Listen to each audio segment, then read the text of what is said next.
উসমান রাদিয়াল্লাহু তাআলা আনহু বলেন, রাসূল সাল্লাল্লাহু আলাইহি ওয়াসাল্লাম বলেছেন, মান তাওয়াদ্দা উযুই হাজা, কেউ যদি এই আমার মতো করে অজু করে, মানে সুন্দর করে অজু করে, অজুর আবার সুন্দর আছে, সেটা হলো তাড়াহুড়া করা হবে না, প্রত্যেকটা অঙ্গ ভালো করে 3 বার করে ধুইতে হবে।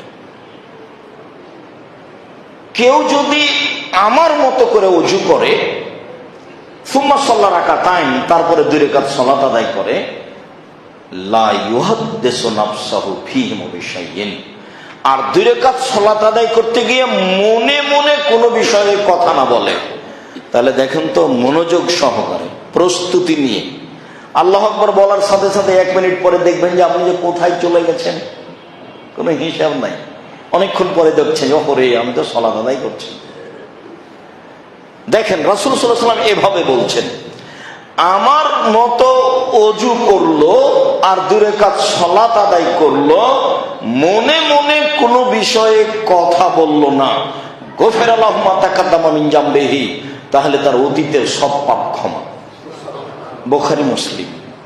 এই কথা কিন্তু মুহাম্মদ সাল্লাল্লাহু আলাইহি ওয়াসাল্লামের মুখের কথা, এটা আপনাকে আমি নকল করে শোনাচ্ছি মাত্র, আমি একজন অনুবাদক মাত্র।